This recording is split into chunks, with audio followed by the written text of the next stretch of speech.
Tokoh utama kita, Bai, adalah pemimpin dari tim Awakener hebat bernama Divine Core. Karena keberadaan sihir di dunia ini, iblis dan gua iblis bermunculan. Sebagai reaksi atas kemunculan iblis, orang-orang dengan kekuatan khusus seperti Bai terbangun.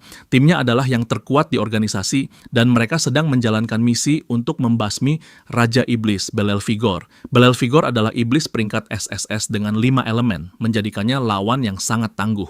Bai dan para Awakener lainnya menerima instruksi langsung dari otoritas tertinggi, yaitu para dewa. Saat mereka memasuki gua, Bai berteriak lantang untuk memberitahu anggota timnya bahwa misi telah dimulai. Karena kehebatan tim Bai, ini adalah gua iblis tingkat tinggi ke-100 yang mereka hadapi. Di antara anggota timnya ada Ling Yua, Han Shaoling, dan Lucian. Karena misi ini diprediksi sangat sulit, misi tersebut ditetapkan sebagai operasi pemurnian tingkat L, yaitu level tertinggi. Namun para anggota tim justru bersemangat untuk menjalaninya. Mereka dijanjikan liburan setelah berhasil membersihkan gua iblis dan mengalahkan Raja Iblis Belelfigor. Dengan kekompakan sempurna, tim melepaskan kekuatan mereka untuk memusnahkan iblis-iblis yang menyerang. Bai memimpin serangan dan mereka dengan mudah menebas para iblis berkat serangan cepat dan presisi.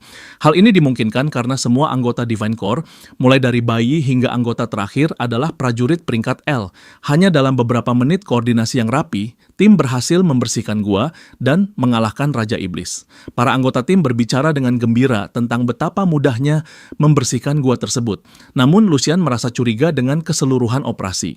Ia merasa misi ini terlalu mudah, padahal levelnya adalah misi tingkat L. Bai pun setuju dengan pendapat Lucian. Informasi yang ia dapatkan menyebutkan bahwa Raja Iblis ini adalah Raja Iblis khusus dengan 5 elemen dan keterampilan tersembunyi. Saat Bai mencoba menganalisis apa yang salah, Ling Yue tiba-tiba memeluknya dari belakang dan bertanya apakah dia akan mentraktir mereka pesta makan besar setelah misi selesai. Merasa lelah dengan tingkah Ling Yue yang selalu menempel padanya, Bai mendorongnya menjauh sambil mengatakan kepada tim bahwa mereka akan makan malam di tempat biasa. Sementara itu, Han tidak percaya bahwa kapten mereka menolak kesempatan emas untuk bersenang-senang dengan Ling Yue. Saat itu juga mereka menyadari bahwa satu anggota tim mereka tidak ada bersama mereka. Dia tidak membantu dalam pertempuran dan juga tidak terlihat. Namun tim tidak menganggap ini serius karena mereka merasa misi sudah selesai. Tak lama kemudian, orang yang mereka bicarakan muncul dari belakang, namun sesuatu yang tak terduga terjadi. Dia mengangkat tangannya dengan berani dan menyatakan dimulainya operasi pemurnian. Tiba-tiba, Han terkena serangan di kepala dan langsung tewas seketika. Kejutan melanda seluruh tim saat mereka melihat Han terkapar tak bernyawa. Separuh kepalanya hancur dan darahnya mengalir di lantai. Ketika tim masih terkejut, pengkhianat itu mengungkapkan bahwa dia telah ditugaskan menjalankan misi pemurnian langsung dari dewa. Bai kemudian menyadari bahwa dia tidak bisa menggerakkan tubuhnya. Sang pengkhianat menjelaskan bahwa selama sebulan terakhir, Bai dan timnya telah memakan sarapan yang dicampur bubuk pelumpuh. Lalu dia menahan seluruh tim dengan divine skill bernama Forbidden Vines. Hal itu membuat mereka tak bisa bergerak, memberinya keleluasaan untuk menjelaskan rencananya. Ia mengatakan bahwa misi yang diberikan kepadanya adalah untuk melenyapkan seluruh tim, dan untuk itu dia harus mempersiapkannya dengan matang. Bai dan yang lainnya hanya bisa bertanya kenapa dia berkhianat. Pengkhianat itu menjawab bahwa itu adalah titah dewa untuk melenyapkan para prajurit tingkat L. Ia mempererat belitanya pada Ling Yue dan yang lain hingga mereka berteriak kesakitan. Perlahan mereka kehilangan kesadaran, batuk darah sambil terus bertanya kenapa dia tega mengkhianati mereka. Bai mengingatkan bahwa Divine Core tidak pernah melanggar aturan apapun yang pantas dihukum mati. Mereka selalu menaati semua peraturan yang ditetapkan. Bai ingin tahu kenapa mereka harus mati. Dengan arogan, sang pengkhianat berkata bahwa dewa tidak butuh alasan untuk membunuh mereka. Ia berjalan mendekati Bai, lalu setelah mencekiknya dengan belitan, ia menusukkan tinjunya ke dada Bai. Bai tidak bisa mempercayai pengkhianatan ini karena dia sudah menganggap pengkhianat itu sebagai keluarga. Bagaimanapun, mereka telah bersama selama 10 tahun dan nyaris tidak terpisahkan. Pengkhianat itu menertawakan Bai karena dianggap terlalu naif. Ia berkata bahwa dirinya tak pernah menganggap mereka keluarga, sebab sejak awal bergabung dengan Divine Core, ia hanya menjalankan misi dari para dewa. Bai dan timnya hanyalah bidak di tangan para dewa. Pengkhianat itu bergabung hanya untuk mempelajari mereka dan ia memainkan perannya dengan sangat baik. Pada akhirnya, Bai dan timnya kehilangan sisa energi kehidupan mereka dan jatuh ke tanah. Sang pengkhianat berdiri dengan bangga di atas genangan darah, lalu menghabisi Bai dengan tembakan di kepala. Pada hari itu, tepat tanggal 22 Mei tahun 2125, Bai dan tim prajurit tingkat L-nya dibantai. Tubuh mereka tergeletak berserakan di tanah, sementara sang pengkhianat pergi meninggalkan tempat itu, bersiap untuk liburannya. Saat kesadaran bayi tenggelam ke dalam jurang, ia tiba-tiba mendengar suara yang menuntut untuk membuat sebuah perjanjian. Bayi terkejut ketika melihat dirinya terbelenggu rantai di sebuah tempat asing. Di depannya berdiri seorang pria aneh dengan jas dan aura gelap yang mengitarinya. Bayi melihat lebih dekat dan menyadari bahwa pria itu adalah Bel-El-Vigor, Raja Iblis. Ia bertanya-tanya bagaimana mungkin Raja Iblis itu masih hidup. Bel-El-Vigor mengejek bayi, mengatakan bahwa seorang Raja Iblis berpangkat tinggi seperti dirinya tidak akan mati semudah itu. Ternyata mereka berada di dalam domain jiwanya, dan seluruh kerajaan itu adalah bagian dari energi kehidupannya. Lelah mendengar ocehan sang Raja Iblis, bayi menyarankan agar mereka langsung ke inti pembicaraan. Karena jelas bayi marah atas apa yang terjadi, Raja Iblis itu mengajukan sebuah perjanjian. Bel-El-Vigor mengungkapkan bahwa divine skill tersembunyinya disebut regresi kehidupan. Ia memberitahu bayi bahwa ia bisa mengirimnya ke masa lalu, memberinya kesempatan untuk mengubah segalanya. Ia bertanya, apakah bayi tertarik? Dan setelah teringat bagaimana timnya mati di tangan sang pengkhianat, bayi tanpa ragu menyetujui usul Raja Iblis itu. Api kemarahan berkobar dalam dirinya saat ia bersumpah akan membunuh si pengkhianat beserta seluruh Liga Dewa. Raja Iblis itu senang dengan jawaban bayi dan selain membantunya, ia juga memberinya hadiah tambahan, yaitu jantung Bel-El-Vigor. Bayi lalu bertanya, mengapa Raja Iblis mau membuat perjanjian dengannya? Namun pertanyaan itu diabaikan sebelum dirinya dikirim pergi. Saat membuka mata, ia mendapati dirinya berada di kelas dengan gurunya, Huang, yang sedang berteriak padanya. Bayi ternyata telah kembali ke 20 tahun yang lalu, tepatnya di tahun 2105. Itu adalah 20 tahun sebelum kebangkitannya, ketika ia masih duduk di divisi sekolah menengah Akademi Awakener Nasional. Bayi terkejut menyadari bahwa ia benar-benar kembali ke masa lalu, ke masa sebelum ia awakening. Guru itu menegurnya karena tidur di kelas, terlebih lagi di kelas yang berlangsung sebelum upacara kebangkitannya. Sebagai hukuman, gurunya memerintahkan bayi untuk berdiri di belakang kelas. Masih terkejut dengan kelahirannya kembali menggunakan kemampuan Bel-El-Vigor, ia berjalan perlahan ke belakang ruangan. Ia menatap teman-teman sekelasnya yang sudah hampir 20 tahun tidak ia lihat. Guru Huang melanjutkan pelajaran, menjelaskan kepada murid-murid bahwa ada 5 elemen kekuatan di dunia mereka. Kelima elemen itu adalah petir, bunga, awan, nuklir, dan bintang.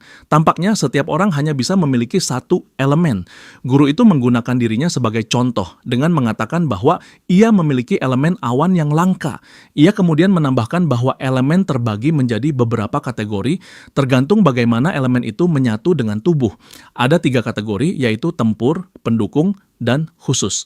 Dalam penjelasannya, ia memberitahu murid-murid bahwa setiap tim biasanya terdiri dari 5 elemen dengan peran yang berbeda. Tim guild sekolah adalah contoh nyata, karena beranggotakan seorang penyihir bintang, prajurit awan, bard nuklir, dan pembunuh petir. Guru itu memuji murid-muridnya yang dianggap langka di antara banyak orang dan menekankan bahwa hari kebangkitan adalah hari terpenting dalam hidup mereka.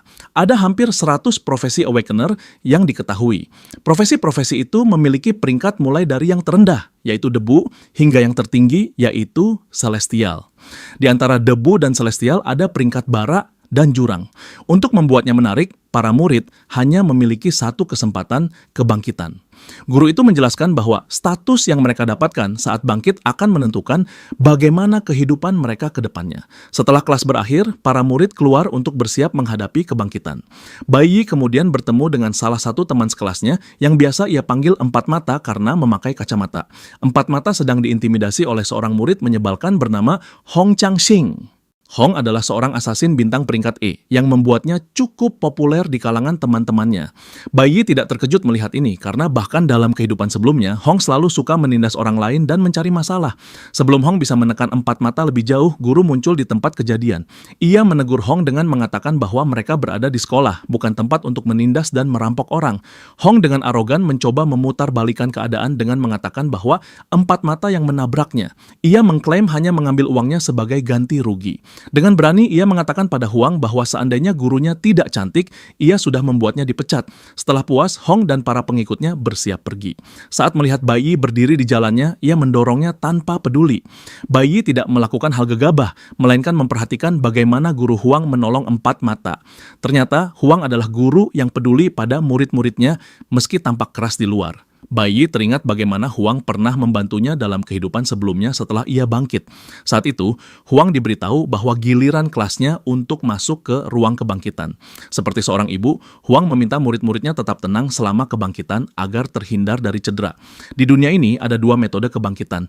Yang pertama adalah metode alami seperti kebangkitan Hong. Itulah mengapa dia begitu sombong. Metode alami biasanya terjadi pada orang-orang dengan fisik kuat dan bakat alami, di mana proses kebangkitan terpicu secara otomatis saat berada dalam kondisi emosi ekstrem. Metode lainnya adalah metode buatan, di mana mereka yang memiliki potensi masuk ke ruang kebangkitan. Ruang itu merupakan hasil karya beberapa ilmuwan terkemuka yang di dalamnya emosi dan adrenalin distimulasi secara intens. Stimulasi itu memaksa kebangkitan tersembunyi dalam diri kandidat untuk aktif. Teman sekelas bayi masuk ke ruang kebangkitan lebih dulu dan mendapatkan profesi School Mystic Mage. Seseorang awakening dengan profesi tingkat biru ember. Akhirnya, giliran bayi tiba dan gurunya menyuruh dia untuk fokus ketika berada di dalam ruangan. Bayi mengangguk menerima instruksi gurunya dan melangkah masuk ke ruangan itu. Di kehidupan sebelumnya, bayi awakening sebagai nuclear warrior peringkat I. Itu termasuk dalam kelas Dastir dan dianggap sebagai profesi paling sampah. Awakeningnya saat itu membuatnya terus-menerus dibully hingga akhirnya ia mencapai peringkat S dan memperoleh tipe yang paling langka. Saat memasuki ruangan, bayi sudah pasrah akan mendapatkan profesi sampah seperti biasanya. Namun dia benar-benar terkejut ketika sistem menampilkan pesan error. Ruangan itu tiba-tiba aktif dan mendeteksi 5 elemen, bukan satu seperti biasanya. Bayi bisa merasakan panas membakar dari dalam tubuhnya ketika sistem menampilkan pesan Infinite Awakening diaktifkan. Sistem memberitahu bayi bahwa ia dapat memilih kelas apapun dari 5 elemen sebagai kelas awalnya.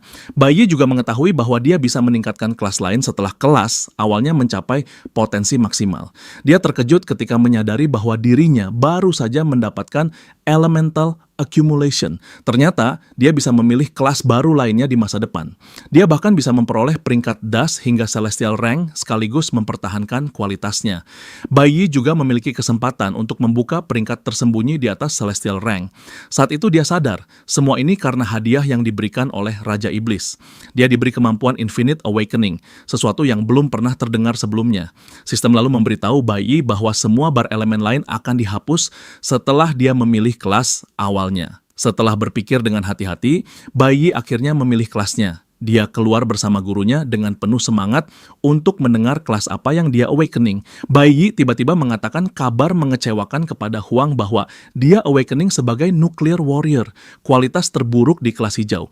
Huang sempat terkejut, tetapi karena sifat baiknya, dia tetap memberi semangat kepada bayi dengan mengatakan bahwa banyak orang hebat juga lahir dari kelas hijau.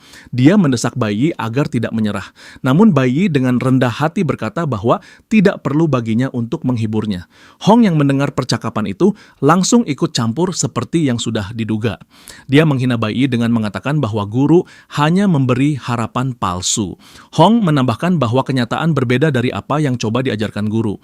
Dia mengingatkan bahwa kelas Das pada dasarnya berarti berada di dasar rantai makanan. Dengan sombong, Hong terus berbicara bahwa para dewa memilih mereka yang kuat, sementara yang lemah hanya pantas diinjak.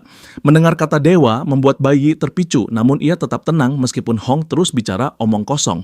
Hong mengingatkan bayi bahwa mulai sekarang dia harus duduk di barisan belakang kelas, karena memang begitulah cara kerja masyarakat.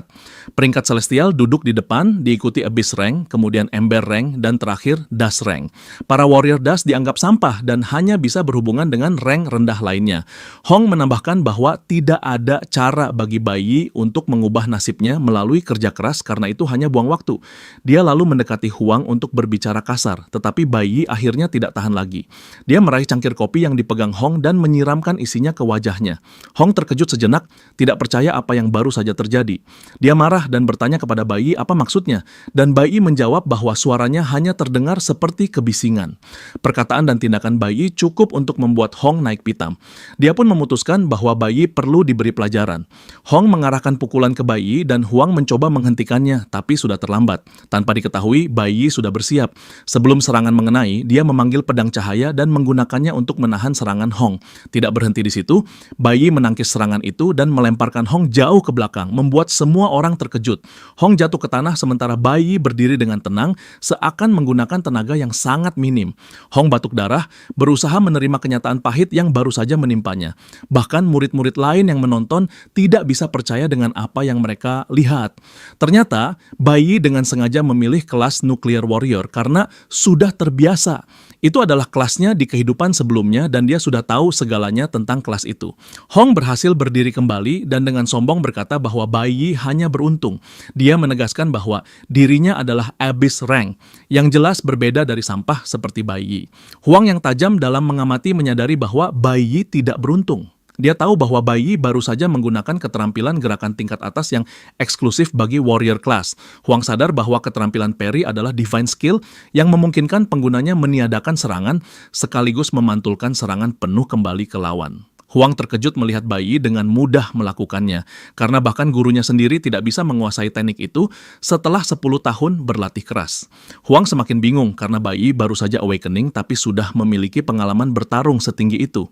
Dia masih tenggelam dalam pikirannya ketika Hong mengeluarkan pedang pendek siap menumbangkan Bai Yi. Kini Hong benar-benar marah dan bersumpah akan mempermalukan Bai Yi di depan semua orang. Namun Bai Yi berdiri tenang layaknya seorang pahlawan sambil mengungkapkan bahwa dia memang sengaja memilih kelas das. Dia tahu bahwa di masa depan semua orang yang mengkritiknya akan melihat betapa hebatnya kelas das. Para murid semakin bersemangat melihat keduanya berdiri berhadapan dalam posisi siap bertarung. Namun di sekolah dilarang keras bertarung menggunakan kekuatan. Ayah Hong adalah seorang pejabat penting dan pamannya bahkan merupakan dekan sekolah. Sementara itu, Bai Yi berasal dari keluarga miskin tanpa latar belakang, yang berarti dia akan kehilangan segalanya jika bertarung melawan Hong. Si mata empat takut Bai Yi akan diusir dari sekolah jika menerima tantangan Hong. Dia bertanya kepada guru apa yang harus dilakukan, dan gurunya dengan cepat mengambil inisiatif. Dia maju menyuruh mereka berdua untuk menahan diri, tetapi Hong sudah sangat marah. Dia ingin membalas dendam kepada Bai Yi karena telah mempermalukannya di depan semua orang di sekolah. Hong mengancam akan tetap memukuli Bai Yi, bahkan jika Bai Yi berlutut dan mulai memohon ampun. Dia menganggap dirinya berada di puncak tertinggi bakat, sementara Bai Yi tidak lebih dari seorang pecundang. Guru itu juga tahu bahwa Hong tidak salah, karena perbedaan atribut antara kedua murid itu sangat besar. Hong adalah seorang prajurit peringkat Abyss yang memberinya peningkatan sebesar 200% pada semua atributnya. Peringkat Abyss sangat tinggi karena begitu mereka mengalami awakening, atribut mereka langsung 2 kali lipat dibandingkan peringkat das. Sementara peringkat das tetap stuck tanpa bisa berkembang. Si mata empat percaya bahwa Bai Yi tidak memiliki kesempatan karena dari segi kekuatan maupun latar belakang bagaikan langit dan bumi. Mereka semua mengira dia akan dihancurkan oleh Hong.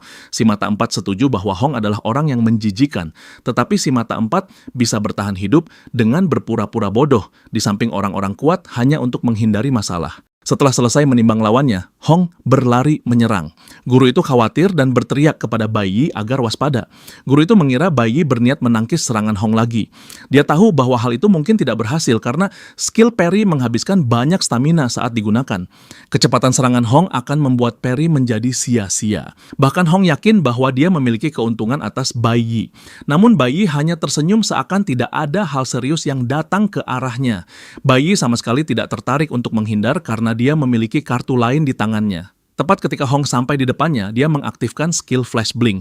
Itu adalah efek kilatan instan yang memungkinkan penggunanya menembus rintangan di depannya. Semuanya terjadi dalam sekejap mata, dan sebelum Hong menyadarinya, Bai Yi sudah memukul bagian vital tubuhnya. Hong memuntahkan darah sambil mencoba memahami kapan Bai Yi bisa berada di belakangnya. Dia menghantam tanah dengan frustrasi dan rasa malu, sementara para murid yang menonton terkejut. Tidak ada seorang pun yang berhasil menangkap apa yang dilakukan Bai Yi pada Hong. Satu-satunya yang mereka lihat hanyalah Hong terjatuh ke tanah, bahkan guru pun tidak tahu apa yang baru saja terjadi.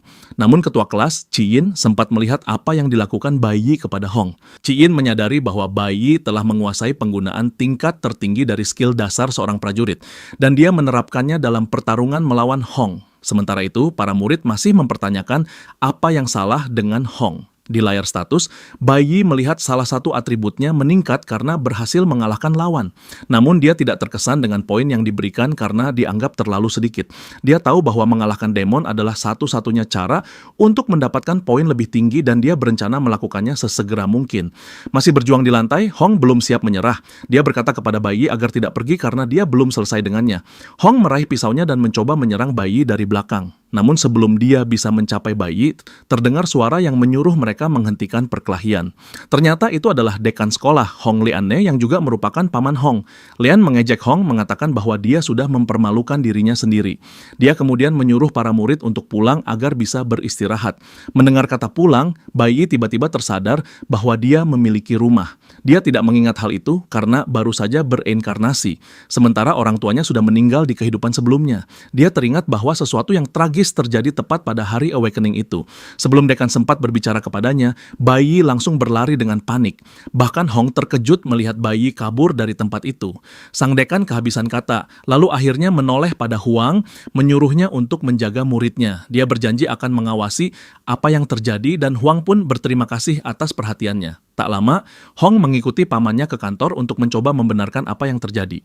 Dia mengklaim bahwa bayi hanya beruntung, tetapi pamannya langsung membentaknya, mengatakan bahwa bayi telah mempermalukannya habis-habisan. Leon yang berdiri agak jauh melihat langsung bagaimana bayi menggunakan flash blink melawan Hong. Leon menjelaskan kepada Hong bahwa dalam sepersekian detik bayi menemukan titik lemahnya dan menyerangnya hingga membuat Hong tidak berdaya. Sang dekan marah karena bahkan dengan semua pengalamannya, dia tidak bisa menggunakan skill flash dengan begitu sempurna. Dia membandingkan pertarungan Hong melawan bayi seperti seorang pro gamer mempermainkan seorang noob. Lianne memberitahu keponakannya bahwa dari apa yang dia lihat, bayi jelas bukan anak biasa. Di sisi lain, bayi berlari cepat sambil berpikir betapa pentingnya dia segera sampai ke rumah. Dia berhasil tiba di apartemen dalam waktu singkat sambil mengingat apa yang terjadi di kehidupan sebelumnya. Dia bertekad menghentikan hal itu terjadi lagi, bahkan jika harus mati dalam prosesnya. Bayi masuk ke rumah, melihat ayahnya sedang menonton televisi dan ibunya sedang mencuci piring. Ia terlihat marah saat masuk, membuat ayahnya terkejut karena dia pulang lebih awal dari kelas. Namun bayi mengabaikan ayahnya dan langsung menatap ibunya. Dengan mata berkaca-kaca, dia berkata betapa bersyukurnya dia karena ibunya masih baik-baik saja. Ibunya adalah seorang tunawicara dan dia berkomunikasi dengan bayi menggunakan bahasa isyarat. Ibunya memberitahu bahwa dia sudah menyiapkan makanan favoritnya, yaitu mie asam pedas. Namun bayi langsung mengatakan bahwa hari ini dia tidak ingin makan mie melainkan ikan acar. Ibunya sempat membantah, tetapi akhirnya menyerah ketika menyadari betapa keras kepalanya anak itu. Dia setuju untuk menyiapkan ikan acar dan bayi berniat ikut dengannya. Tapi ayahnya menghentikannya, mengatakan bahwa ibunya bisa membeli bahan-bahannya sendiri. Ayahnya merasa heran kenapa bayi pulang tapi bahkan tidak menyapanya. Dia lalu bangkit, berjalan ke arah tempat dia menyimpan minuman keras, dan bertanya kepada bayi bagaimana awakening-nya berjalan. Ternyata ayah bayi, Billing, adalah seorang prajurit kelas listrik. Dia cukup kuat yang membuatnya berbahaya. Bayi lalu berkata kepada ayahnya bahwa dia tidak mengalami awakening hari itu karena segalanya memakan waktu terlalu lama. Ayahnya menuntut penjelasan mengapa dia pulang lebih awal jika ternyata belum mengalami awakening. Dia tahu bahwa putra temannya sudah mengalami awakening meskipun kecewa dengan kelas yang didapatkan. Sementara itu, Ling Xiang berharap putranya bisa awakening dengan peringkat Abyss. Ling mengklaim bahwa dirinya dahulu juga awakening dengan peringkat Abyss dan dia sudah mencurahkan darah dan keringat untuk membesarkan bayi. Ling sangat marah dengan aura menakutkan yang berputar di sekitarnya. Dia meminta putranya untuk mengungkapkan kelas awakening yang didapatkannya. Bayi benar-benar terhimpit oleh aura ayahnya lalu mencoba berbohong lagi dengan mengatakan bahwa dia belum mengalami awakening. Hal itu hanya membuat ayahnya semakin murka dan dia menghantamkan botol minumannya ke kepala bayi. Ketika akhirnya dia mengetahui bahwa bayi awakening dengan peringkat das, kemarahannya semakin meledak hingga dia berteriak kepada bayi. Ling memang dikenal sebagai pria kasar yang tidak bisa mengendalikan emosinya. Di kehidupan bayi sebelumnya, setelah sang ayah tahu bahwa dia hanya awakening awakening di peringkat das, dia menjadi marah sekaligus malu. Dia menempuh jalan kekerasan dengan memukul bayi, tetapi ibunya seperti biasa selalu mencoba melindunginya. Bayi tidak bisa melakukan apa-apa karena dia hanyalah anak lemah, hanya mampu menangis menyaksikan ayahnya memukuli ibunya selama 1 jam penuh. Pukulan itu begitu brutal hingga ibunya mengalami gangguan mental karena hantaman di kepalanya. Bayi hanya bisa menangis melihat ibunya babak belur di kehidupan sebelumnya. Namun kini, setelah dia terlahir kembali, bayi bertekad untuk mengubah segalanya. Meskipun begitu, dia menyadari bahwa dirinya belum memiliki kekuatan untuk menantang ayahnya, karena jelas membutuhkan waktu untuk naik level. Ayahnya jauh lebih kuat, seorang prajurit kelas abis peringkat C. Bayi tidak mungkin bisa berharap mengulang strategi yang digunakannya saat melawan Hong di sekolah. Ayahnya berada di level berbeda dengan pengalaman tempur nyata. Bayi pun menyadari kenyataan pahit bahwa dirinya belum memiliki kemampuan untuk menyentuh ayahnya. Sang ayah meraih rambutnya sambil menggerutu, menyesal telah membiarkan bayi lahir ke dunia.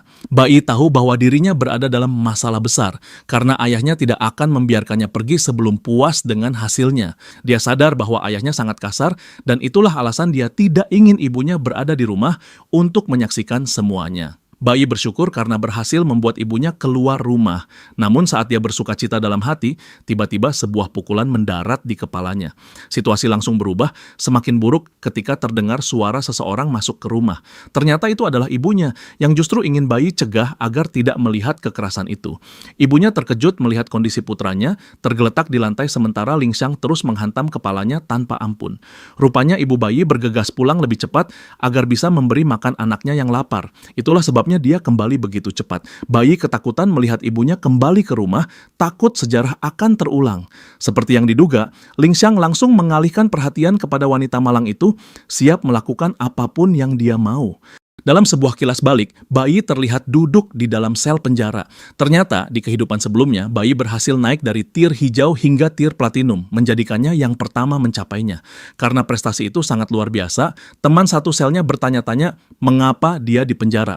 Itu bukan penjara biasa, melainkan tempat bagi mereka yang dijatuhi hukuman mati. Satu-satunya kalimat yang keluar dari mulut bayi adalah bahwa dia pantas mati karena telah memukuli ibunya hingga tewas. Kini di masa sekarang, sejarah hampir saja terulang di depan matanya. Ling terus menunjukkan kegilaannya, sementara ibu bayi berlari mendekat untuk menolong putranya. Bayi menganggap dirinya sedikit lebih kuat dibanding orang biasa, karena tidak mungkin orang biasa mampu bertahan dari pukulan ayahnya. Ibunya berusaha menolongnya sambil melindunginya dari amukan sang ayah. Ling Xiang terus melampiaskan amarah, berkata bahwa dia dulu bahagia saat tahu istrinya hamil. Dia percaya bahwa itu adalah saat keluarga B akan kembali berjaya, karena dua saudaranya yang lain tidak bisa memiliki anak laki-laki. Dia yakin para leluhur menaruh harapan padanya untuk mengembalikan kejayaan keluarga.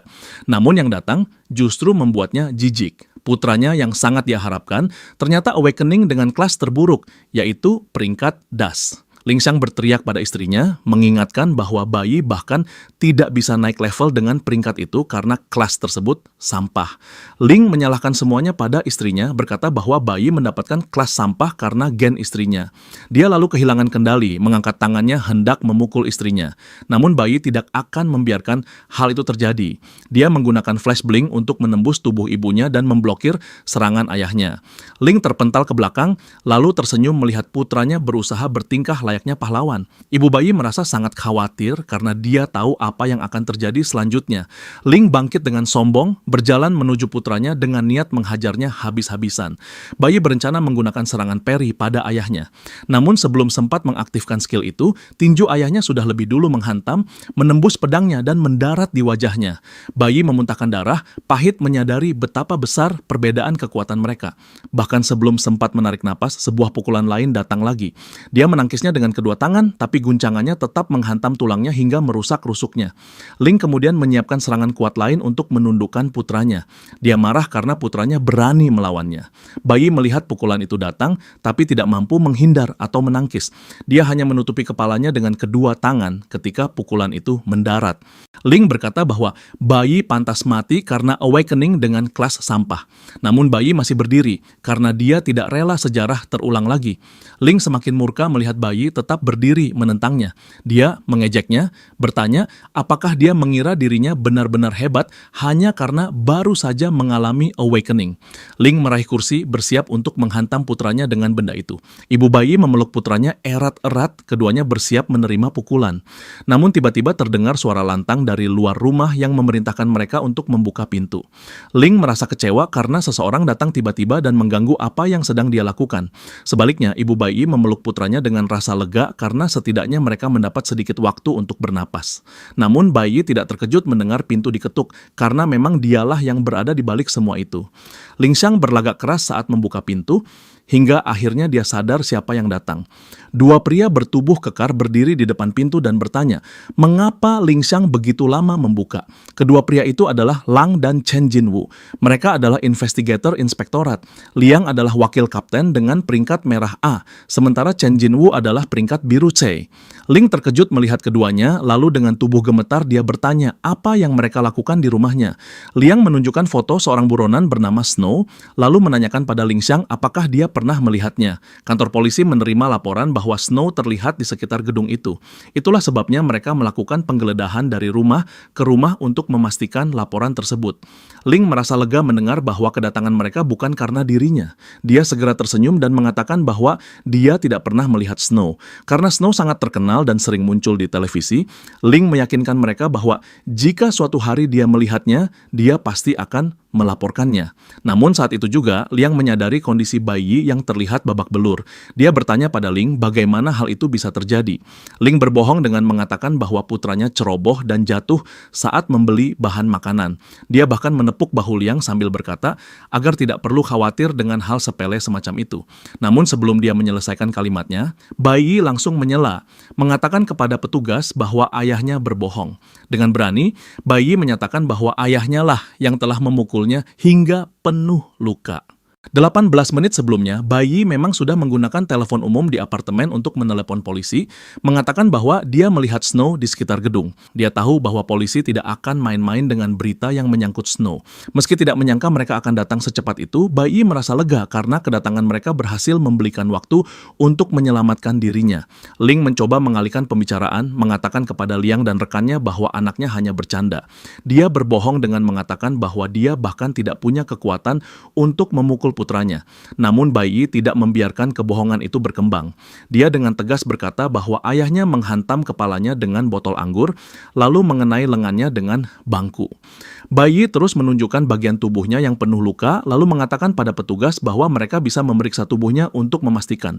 Dia bahkan mengutip aturan hukum, mengatakan bahwa setiap awakener yang tidak mampu mengendalikan perilaku kekerasan dan melukai orang lain wajib ditahan di penjara awakener selama 15 hari. Para polisi terkejut sekaligus kagum dengan pengetahuan bayi. Ling menoleh ke arah putranya dengan penuh kebencian. Dengan semua pengakuan yang diberikan bayi, Liang tidak punya pilihan selain menangkap Ling. Ling langsung ditahan oleh petugas, dan saat dia berusaha meraih putranya, polisi memperingatkannya agar tenang atau mereka akan menggunakan kekerasan.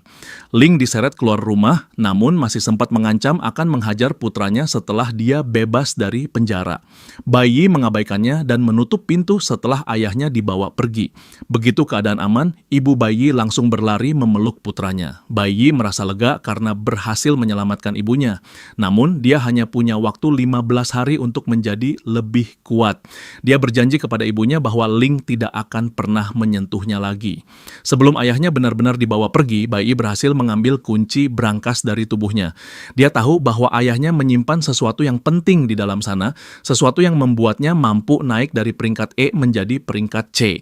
Kemudian bayi menuju brankas itu dan menggunakan kunci yang dia ambil untuk membukanya. Isi brankas itu adalah rahasia yang baru bayi ketahui setelah ayahnya meninggal di kehidupan sebelumnya. Dia membuka brankas dan mengeluarkan sebuah pedang mengerikan yang tersembunyi di dalamnya. Bayi berencana menggunakan pedang itu untuk menghadapi gua-gua demon. Karena hanya Demon Caves yang bisa meningkatkan kelas miliknya, bayi tahu dia tidak punya pilihan lain. Namun ada masalah besar. Demon Caves berada di bawah yurisdiksi para dewa dan hanya anggota guild yang bisa masuk ke dalamnya. Satu-satunya tempat yang bisa bayi masuki hanyalah Demon Caves yang dikelola sekolah. Selain itu, dia juga masih bisa mengakses Hidden Demon Cave yang diketahuinya di kehidupan sebelumnya. Tanpa buang waktu, bayi langsung menuju Hidden Demon Demon Cave itu dengan tekad untuk melampaui semua orang secepat mungkin. Sementara itu, di ruang tahanan inspektorat, para petugas sedang membicarakan tentang laporan kemunculan Snow yang ternyata hanya alarm palsu. Namun mereka tidak merasa marah karena selalu siap memeriksa setiap hal yang berkaitan dengan Snow. Saat mereka sedang berbincang, Link mencoba menyuap mereka agar bisa dibebaskan. Liang sangat jijik dengan perilaku Link, apalagi dia pernah menjadi anggota guild. Para petugas memperingatkan bahwa keadaannya akan semakin buruk jika tuduhan penyuapan ikut ditambahkan. Mereka menyuruhnya diam dan menunggu malam itu, karena besok pagi dia akan dikirim ke penjara Awakener. Link kembali dipenuhi amarah dan semua kebenciannya kembali tertuju pada putranya.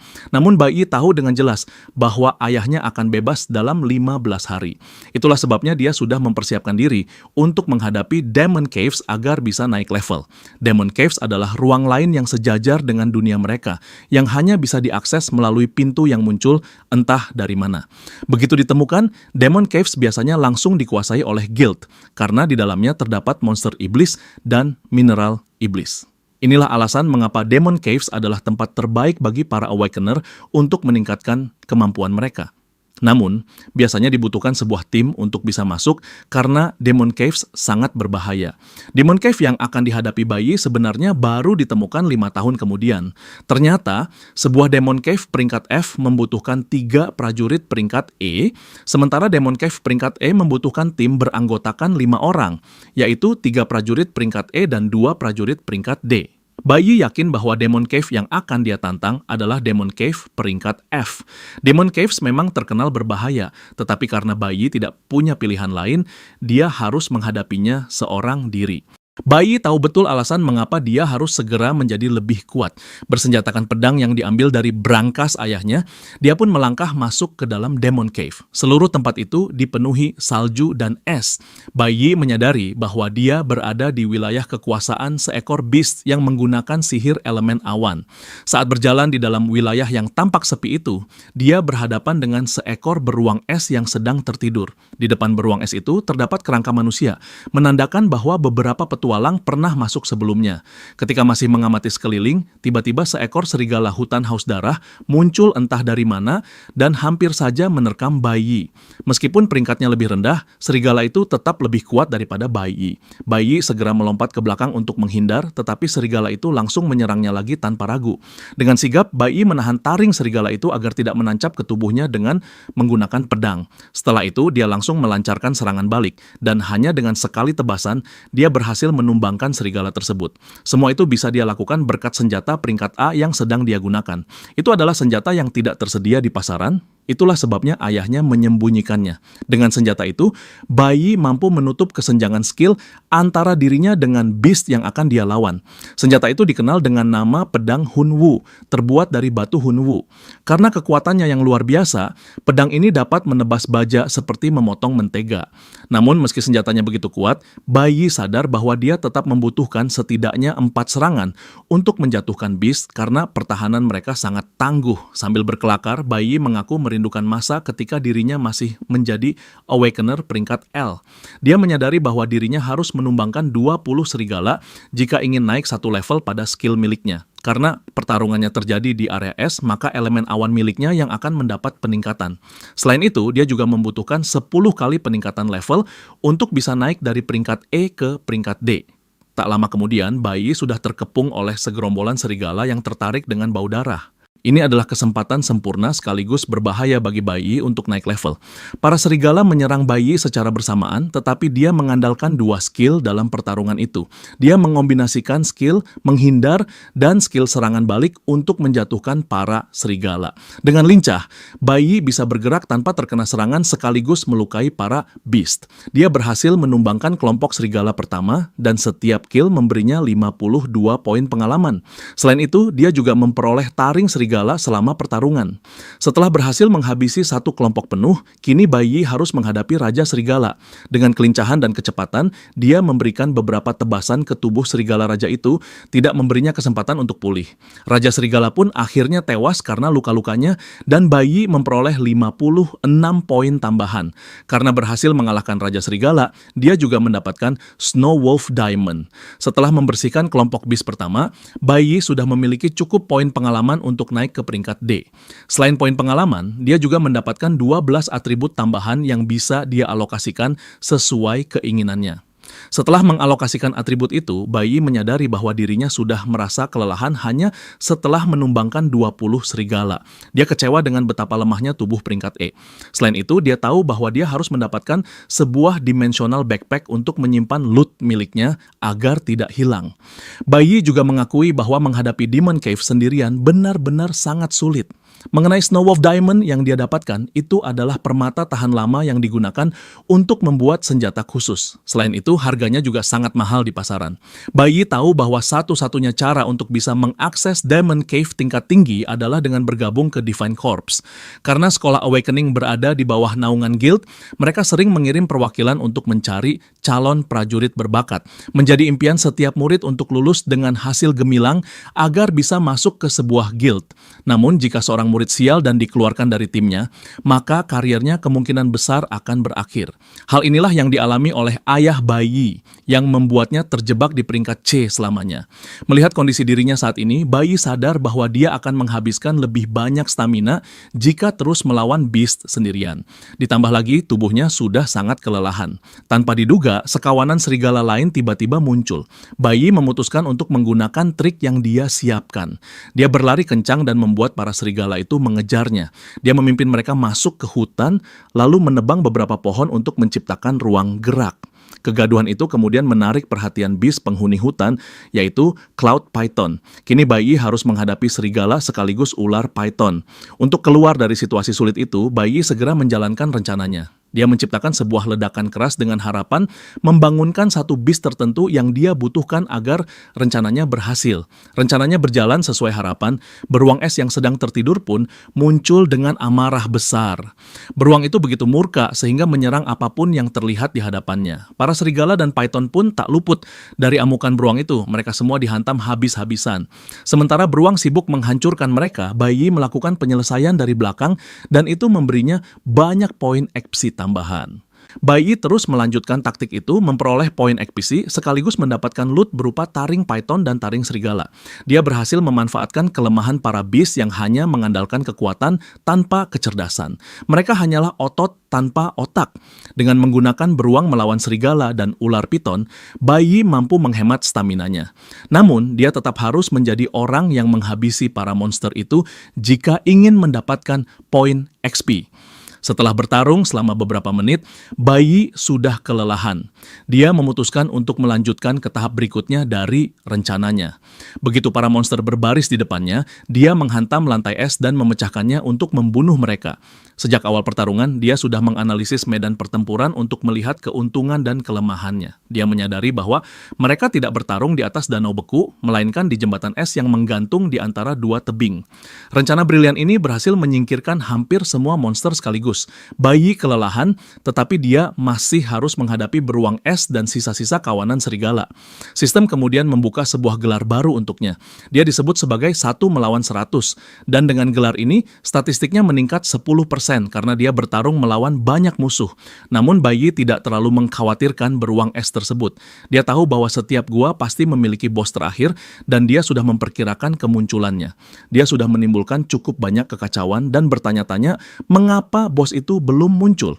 Tiba-tiba area tersebut terkena sebuah mantra es. Sebelum dia bisa bereaksi, dia dan para monster di depannya terkena serangan itu. Bai Yi kemudian menyadari bahwa perkiraannya salah.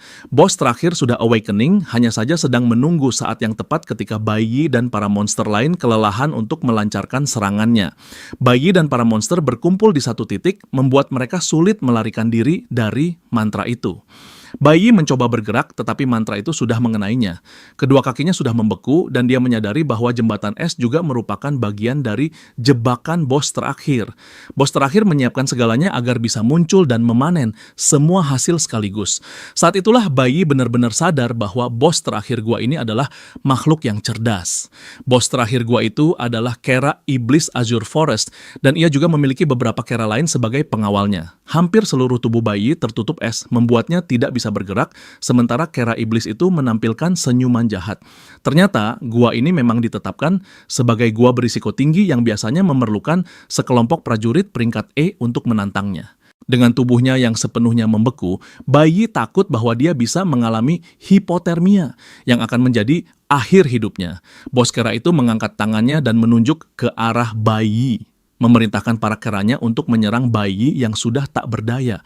Menyadari dirinya terjebak, bayi akhirnya menggunakan Divine Skill Parry. Karena Divine Skill Parry membutuhkan timing yang tepat saat menangkis serangan, dia mengaktifkan Divine Skill Parry sekaligus Divine Skill Shatter, memecahkan es dan menangkis serangan yang datang. Meskipun bayi berhasil keluar sementara dari situasi itu, dia tahu dirinya dalam mesti masalah karena sebagian besar staminanya sudah terkuras.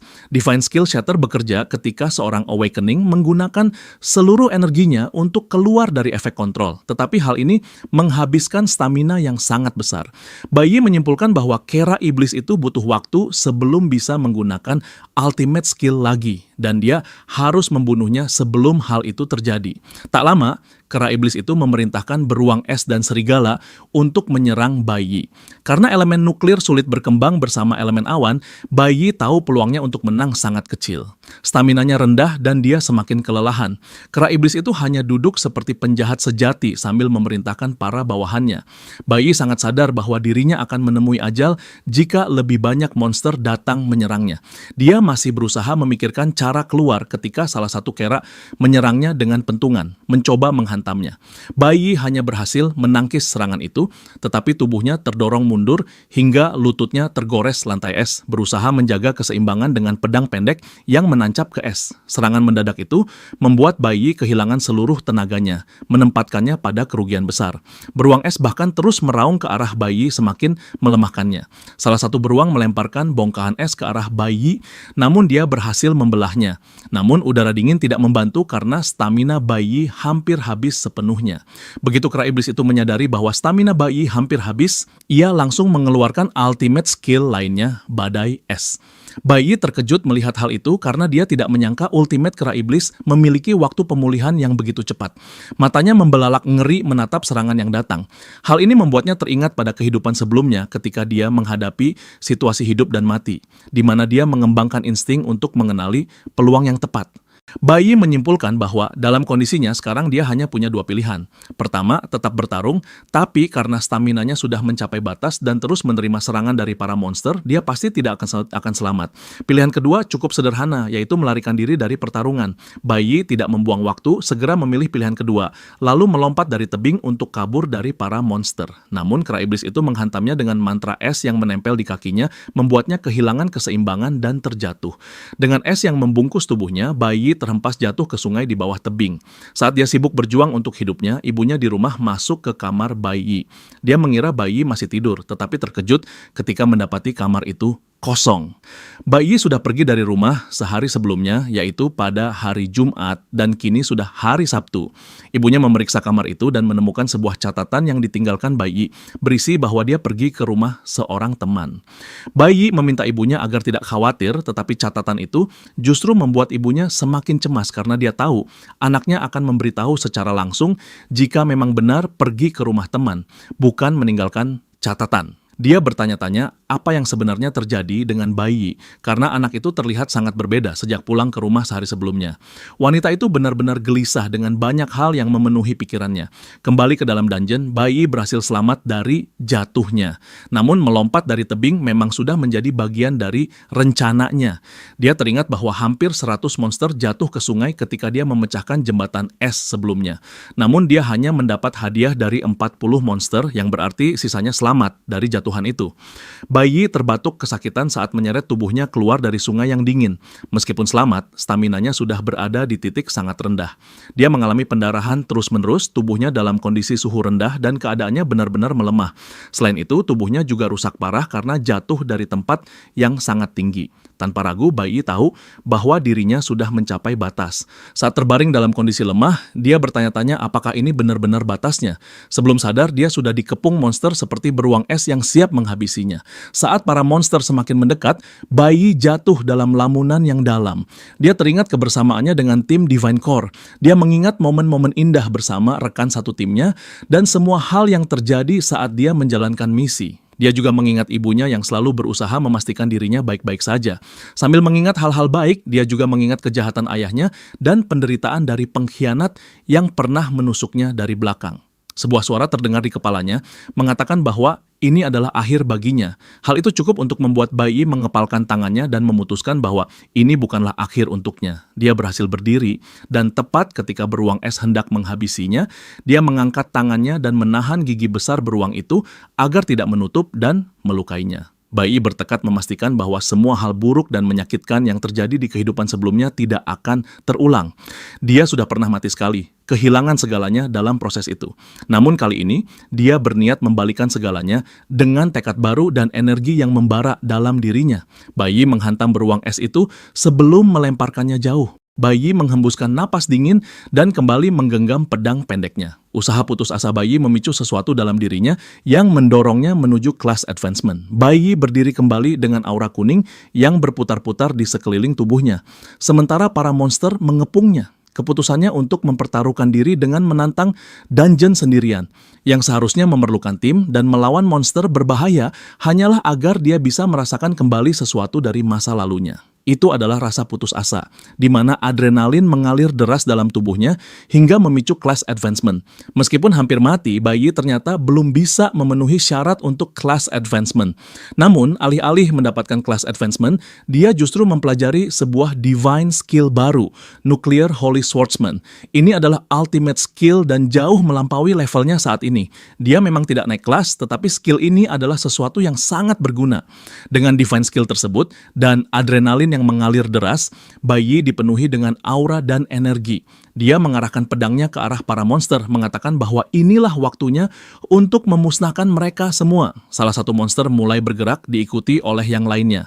Namun Bai Yi tetap tenang dan bersiap dengan pedang pendeknya, menunggu serangan mereka. Saat mereka semakin dekat, Bai Yi melepaskan sebuah serangan cepat berputar yang mematikan, bernama Sanctuary, yang menebas semua monster di sekitarnya hanya dengan satu tebasan.